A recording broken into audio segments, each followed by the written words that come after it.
My son died. That's what my dad told a musician colleague of his one night in the mid-2000s. I hadn't, obviously, but I had recently told my dad that I was now a Christian, which wasn't much different to him. For my entire life, my mom, his ex-wife, had sent me to the local Christian school to raise me with her devout evangelical faith, and my dad had done his part as an atheist to spend the evenings unraveling what had been woven into me that day at school. And for as long as I was able to have a meaningful opinion about anything, I agreed with my dad. But in my teenage years, I was compelled by the depth of love in my Christian community and the wisdom contained in the Bible to find faith, and to my dad, to meet my end. I didn't think of this attitude as any kind of persecution. It was sad, certainly, for my dad to feel this way, but the only feeling I expressed about it was to roll my eyes and tell him that I hadn't lost anything, least of all my life. His reaction was just another part of his growing manic obsession with conspiratorial enemies, and the influential career he made out of them.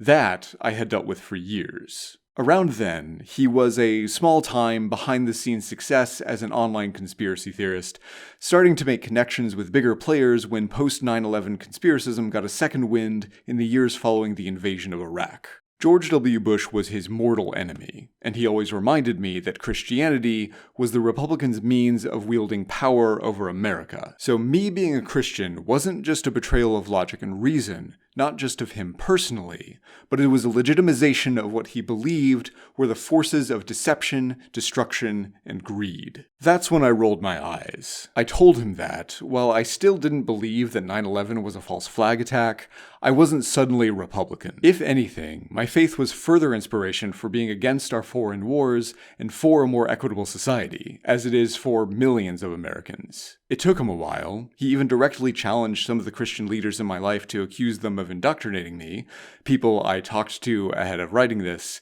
but he eventually had no choice but to calm down.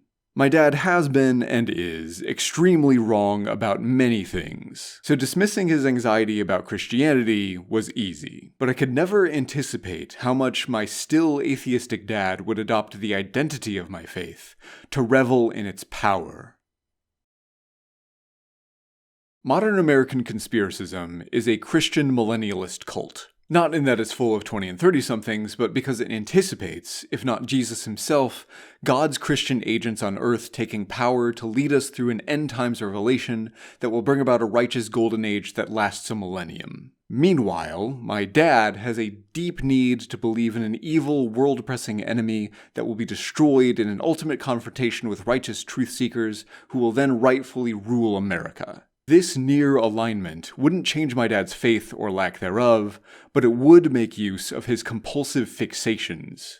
I grew up in a world of antithesis and synthesis. I had a Christian mom and an atheist dad who raised me in a rural American city surrounding an international university. I was a ball-bearing, spring-loaded to launch into an arcade machine, ready to bounce off every kind of influence in American life to see where I ended up. And to help me understand what's been happening to evangelicalism in that time, I reached out to some of the evangelical Christian leaders I've trusted in my life. The first being my old history and worldviews teacher, Rick, though I would never call him that to his face. I mean, I first became a Christian in the early 80s. The evangelical world was, even at that time, just really kind of end-timesy oriented. But definitely there is this, and I have often wondered, what is it about the evangelical experience that always makes them feel like somebody's out to get them? The them is telling, coming from a man who helped to bring me up in an evangelical tradition. It seems that a common experience with modern evangelicals is an out-of-body one,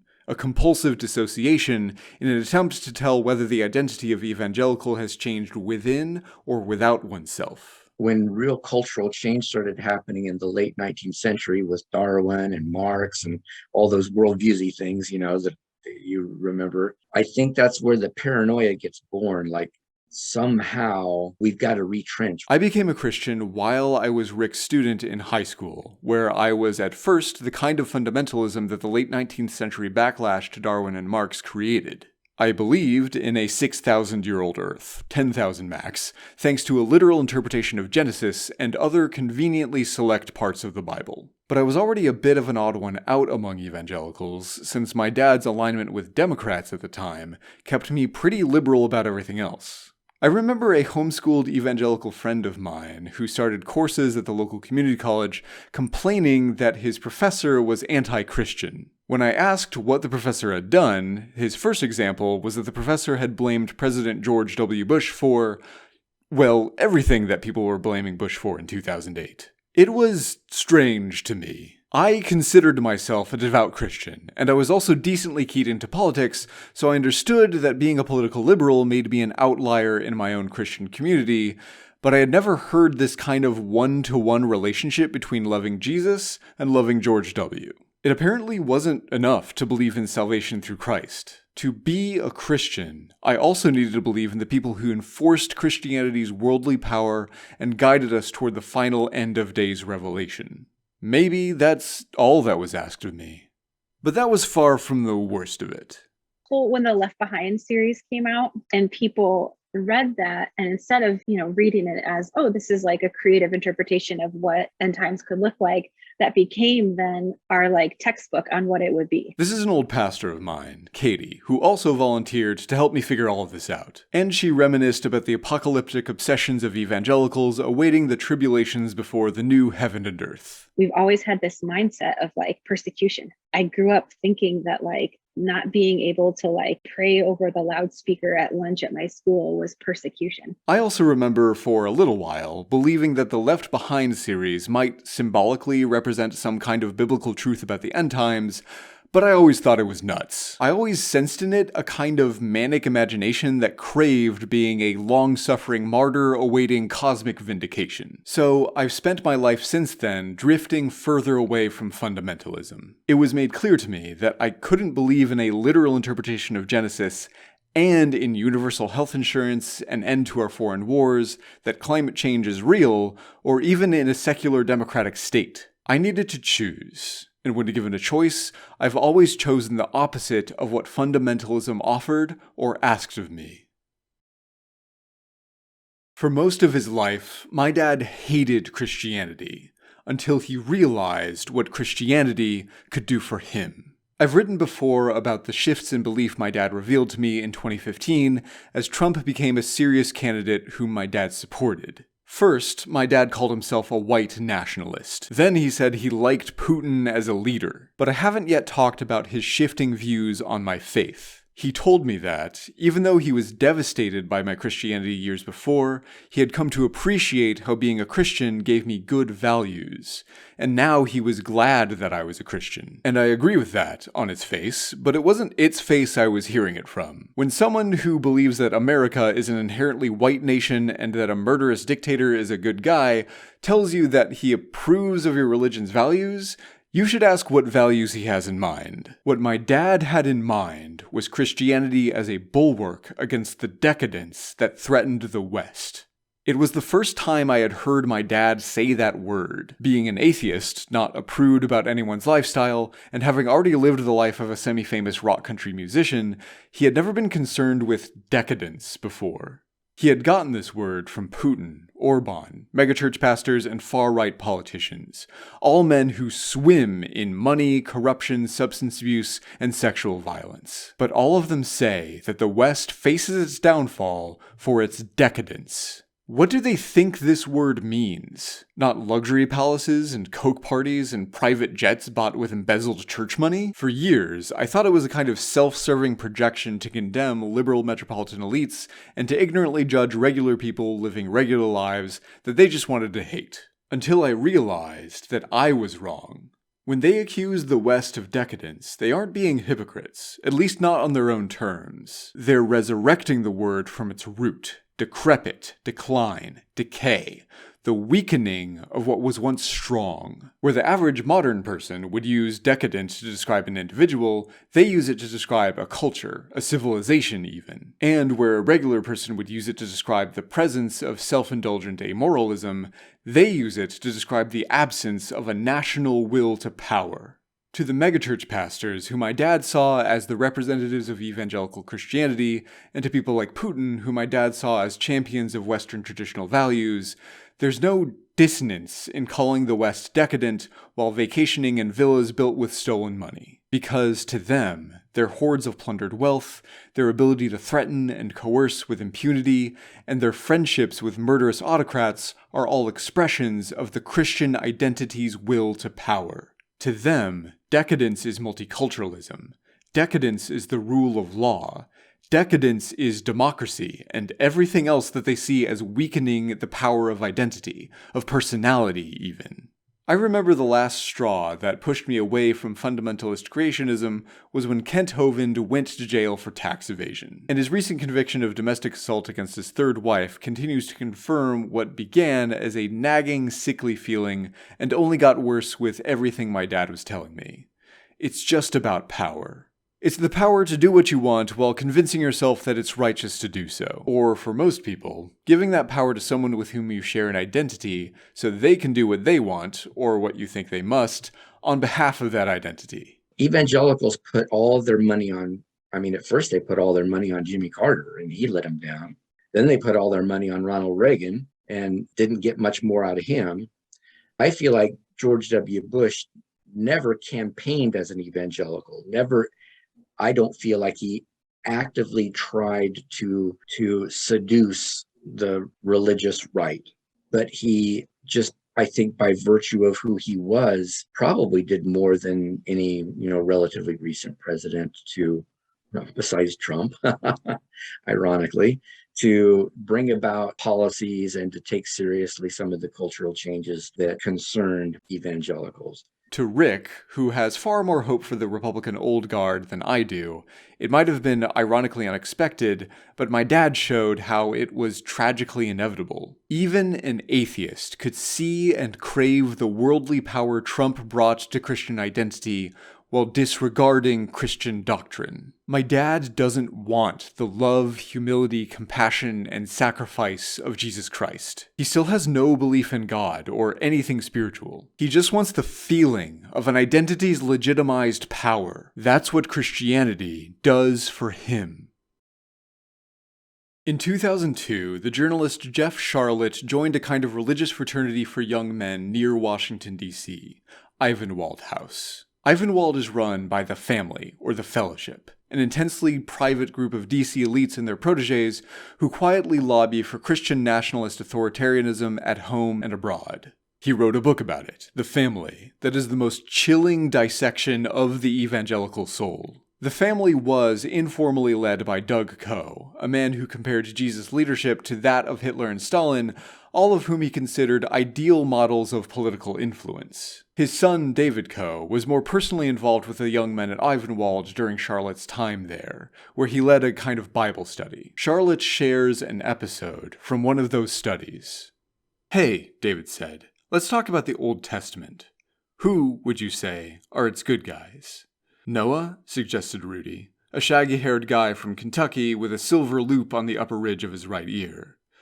"Moses," offered Josh, a lean man from Atlanta more interested in serving Jesus than his father's small empire of shower door manufacturing.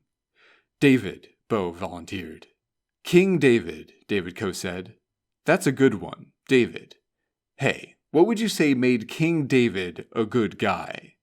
He giggled, not from nervousness, but from barely containable delight. "Faith," Bo said. "His faith was so strong?" "Yeah." David nodded as if he hadn't heard that one before. "Hey, you know what's interesting about King David?" From the blank stares of the others, I could see that they did not. "King David," David Coe went on, "liked to do really, really bad things." He chuckled.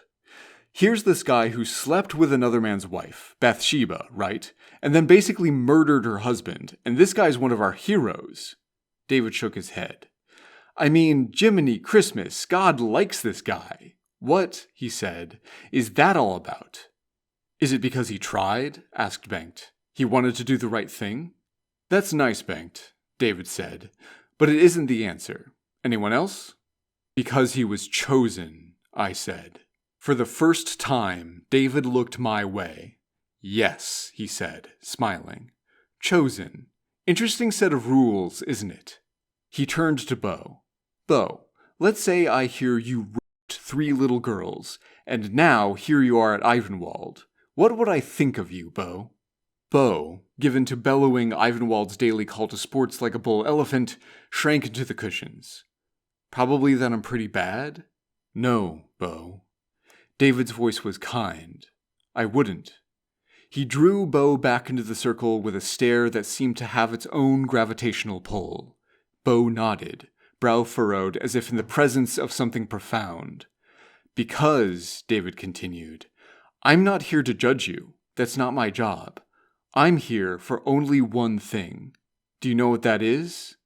Understanding blossomed in Bo's eyes. Jesus, he said. David smiled and winked.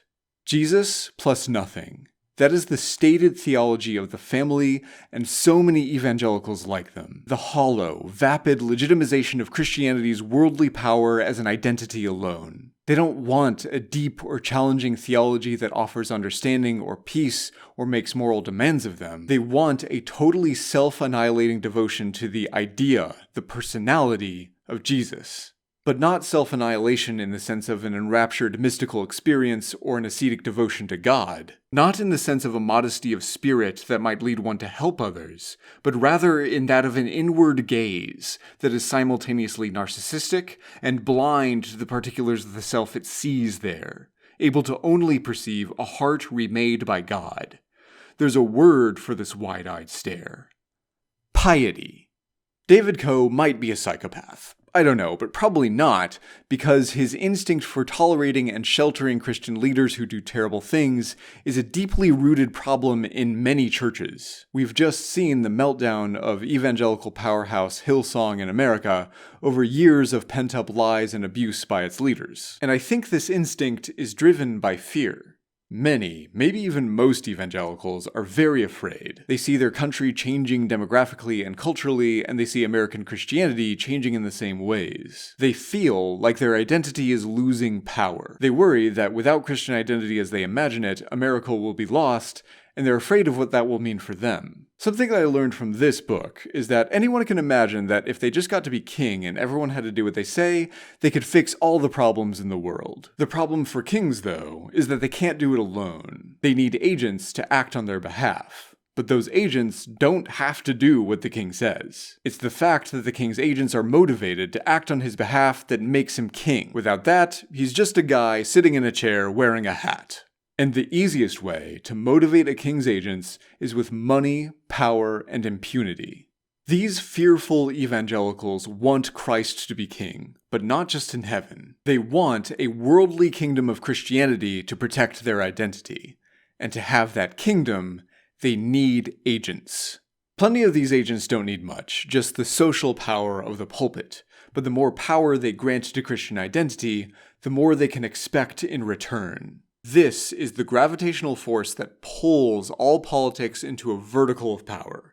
And democracy, as frustrating as it is the only force that pushes back by making everyone an agent of power. But democracy only functions when we aren't afraid of each other.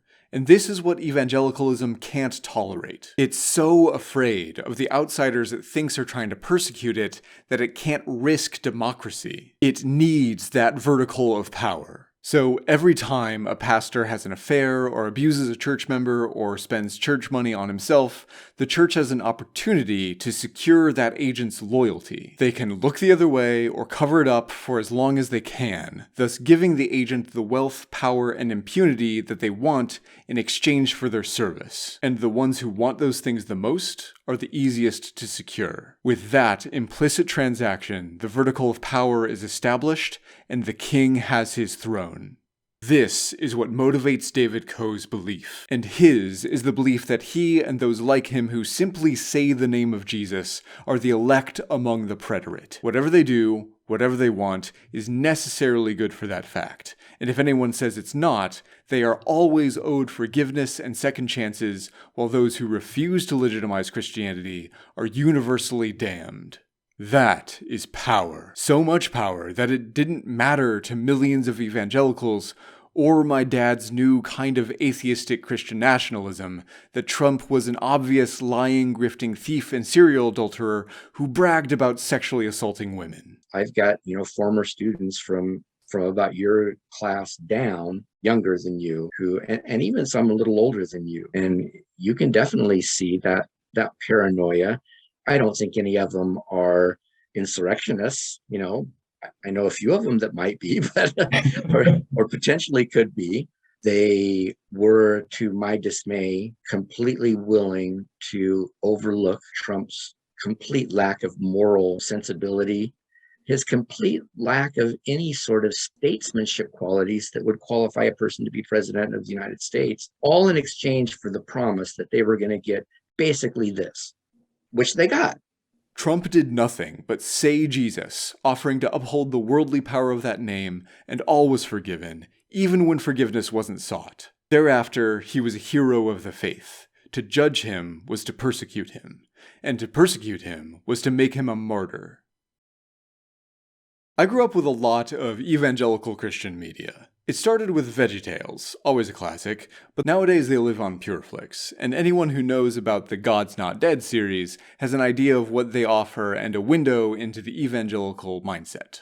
As a Christian, maybe even an evangelical Christian still, I've always been disappointed that these kinds of movies have become the flagship productions of Christian media. Because, honestly, Hollywood is far better at making a meaningful Christian movie. For me personally, Martin Scorsese's Silence is the most powerful of these movies. And although it doesn't seem to be a movie that evangelicals, or all that many other people care about, the bit of online discussion there is over this film deconstructs the evangelical idea of persecution and martyrdom. Silence is a film adaptation of a Japanese novel of the same name. It's set during medieval Japan, when the country was cut off from the rest of the world and Christianity was made illegal following Portuguese missionaries' attempts to plant churches. It's specifically the story of 3 fictional Jesuit priests, one in Japan who abandoned the faith, and 2 young missionaries who are sent to find him. It shows how brutally the Shogun's Inquisition oppressed Christian converts,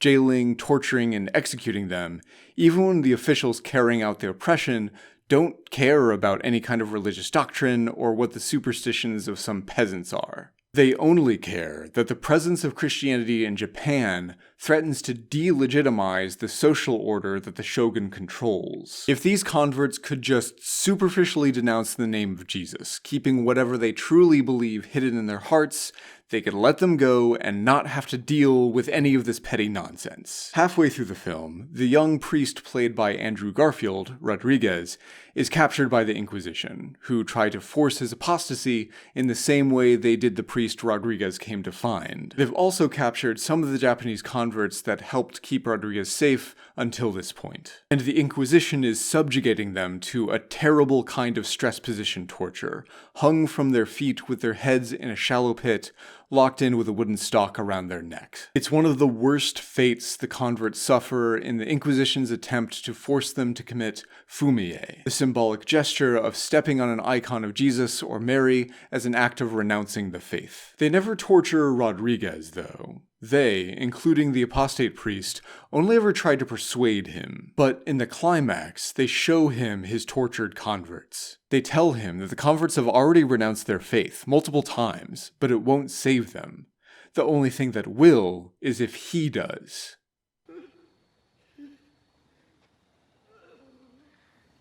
It's only a formality. Just a formality.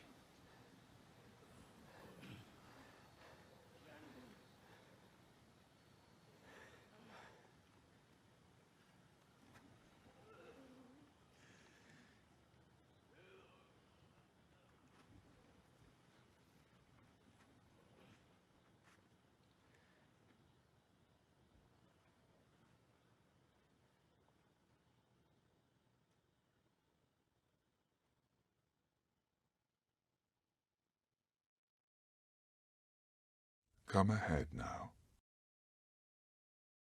It's all right. Step on me. I understand your pain. I was born into this world to share men's pain. I carried this cross for your pain.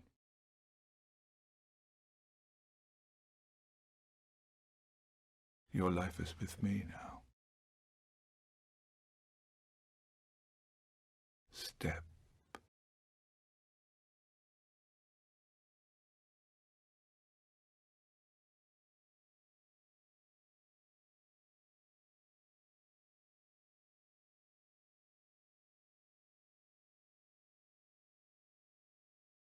I can hardly imagine a more poignant depiction of Christ-like sacrifice than In Silence. And I'm sorry to say that it's something modern American evangelicalism would never have the courage to do. Christian critics of the scene say that Rodriguez has damned himself. He lacked the will and the faith to resist the Inquisition's manipulation and abandoned the faith in the end. The voice of Christ was, at best, his internal attempt to justify himself, and at worst, the temptation of Satan. But what they ignore is that the captive Japanese converts, Rodriguez's flock, had already apostatized. They didn't want to be there. They didn't want to uphold the image of Jesus in the face of horrible torture anymore. He was not making a personal choice for his own faith in the face of being tortured. To pretend that he was is to conveniently dismiss his responsibility to these people who trusted him and protected him. He was choosing to let them suffer for his faith.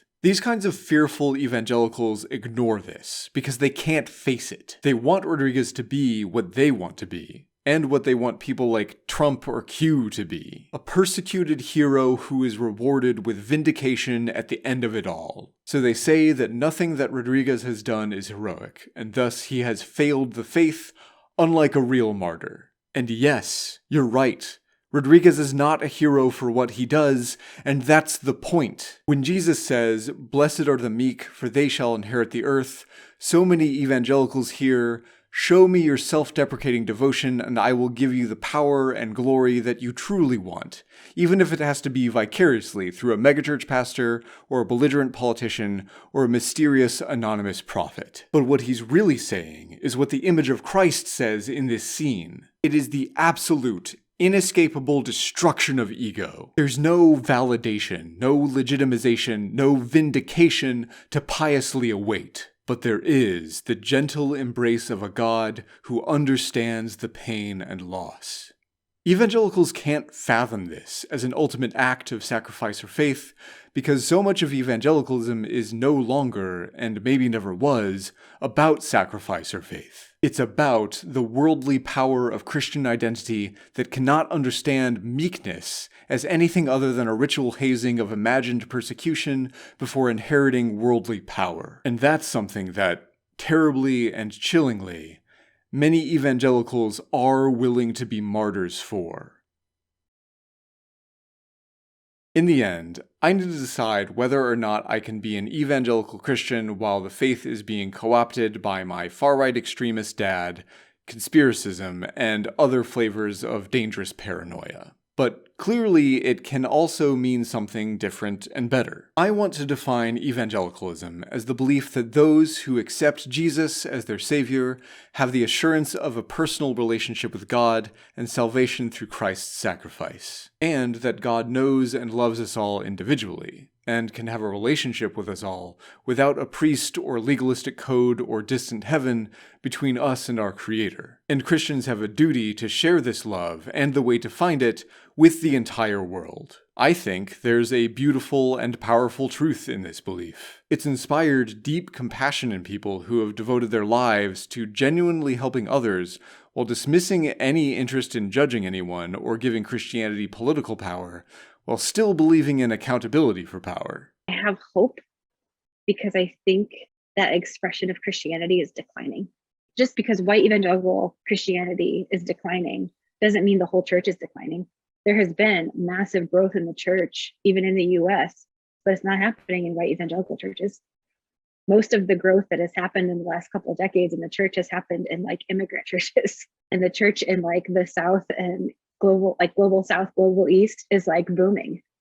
Like, I'm sad about what this is doing in this part of the world, but I also think like maybe this death is what's needed. Maybe this expression of Christianity needs to die a quick death. So that, right? It's like, so Christianity as a whole can be refined. The only reason I'm willing to keep calling myself an evangelical is because of the churches I've been part of that are more like this than not. I agree with Katie that Christianity can still save evangelicalism. I know many people who can and are doing much within the church to pull it away from fear and hate back toward faith and love. And maybe the explosion of paranoid extremism we've seen is a reaction to the quiet success of that attempt. But nothing is inevitable. One way or another, paranoid extremism might turn our democracy into some kind of Christian authoritarianism before it can be saved. Or we might be able to pull just enough people back to reality to fix some of our problems democratically before it's too late. In any case, I'm an evangelical Christian and I'm an American, and being both gives me a say in what those words mean. And I want to say that yes, they are identities, and they're extremely dear ones, but their power isn't in the identity, it's in the ideas. I think both of these things together is pretty great, and I want us to do them both, but they can never be brought together with political power. In doing so, they will and already have destroyed each other, and we need to save them from each other.